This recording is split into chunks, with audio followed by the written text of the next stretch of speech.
Pourquoi on flippe quand on passe les examens ? La flippe, la trouille, la peur, l'effroi, la crainte, l'épouvante, frayeur, terreur, frousse, pétoche, la gorge bien nouée, les mains moites, on pense que tout va s'écrouler, on parle tout bas, c'est infernal. Le film d'horreur, c'est une berceuse à côté, la psychose. Bonjour à tous, bienvenue sur le podcast des Pourquoi Comment d'école.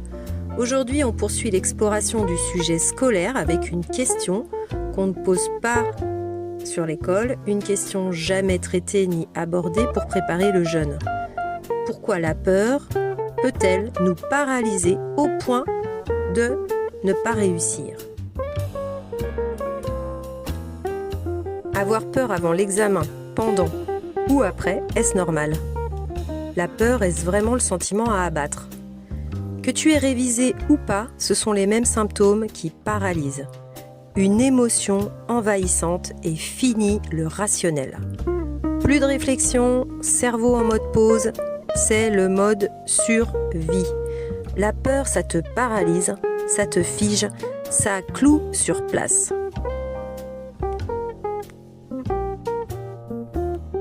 Dans cet épisode, on soulève juste des impressions, des ressentis, des questionnements qui peuvent aider à briser la glace sur ce sujet brûlant de la vie scolaire. Je suis Sophie de Scolem, entrepreneur pour changer l'école. Je dédie cette émission à tous les élèves, à toi, à vous tous, ou à toute personne reliée à l'école de près ou de loin. Pour chaque moment avec toi, mon objectif est d'aborder toute question autour de l'école et du bien-être scolaire pour réfléchir, trouver des pistes, des clés pour naviguer mieux en pays scolaire afin d'encourager surtout le bonheur à l'école. Chaque épisode est une invitation à regarder ce que l'école fait, a fait ou pas en toi, pour en dégager les meilleurs choix à faire pour toi-même maintenant. L'école devrait être le véhicule d'épanouissement et pourtant elle ne l'est pas toujours. Je te propose donc de cheminer à mes côtés quelques minutes tout en te partageant des réflexions, des interrogations, des perspectives que tu connais bien et que j'ai aussi moi-même vécues au sein du système scolaire. Tout ça pour ouvrir le champ des possibles. Si cela te plaît, je t'invite à partager à des proches qui en ont besoin, de laisser une note joyeuse si le cœur t'en dit et un commentaire si tu souhaites soutenir le podcast et pourquoi pas t'abonner. Alors, revenons à nos moutons. Comment faire pour faire descendre la pression ? Écoute bien ceci. La peur est une émotion primaire, de nature physiologique, autrement dit corporelle, et universellement partagée chez l'humain ainsi que chez de nombreuses espèces animales. Elle se manifeste en présence ou en anticipation d'un risque ou d'un danger, qu'il soit réel ou perçu, imminent ou potentiel. La peur n'est généralement pas vécue comme une émotion positive, comme tu le sais bien. Elle nous place dans une situation de stress et d'inconfort que l'on préférerait éviter.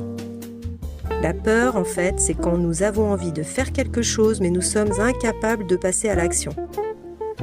Et comme toute émotion, il s'agit avant tout d'un état temporaire. Il faut bien différencier l'émotion de peur d'un état permanent de stress ou d'angoisse qui se gère un peu différemment.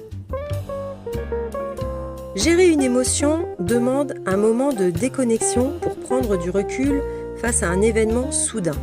Comment tu déconnectes ? Écoute ça. D'abord, tu fais focus sur l'air qui entre et sort par tes narines plusieurs fois de suite. C'est simple. Puis, réponds à ces questions pour désamorcer cet état. Suis-je en train de chasser un mammouth qui peut débouler à tout moment ? Pas gentil pour l'examinateur, mais efficace comme question.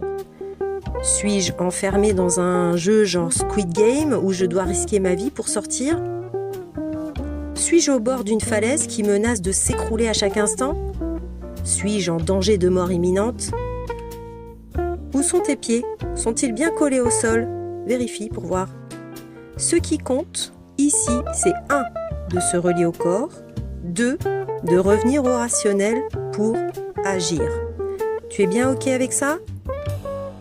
Tu es élève d'aujourd'hui, cela te parle sûrement, surtout en ce moment.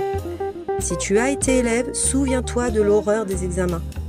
Ceci peut d'ailleurs encore te servir. dans les situations tendues. À bientôt pour un prochain épisode.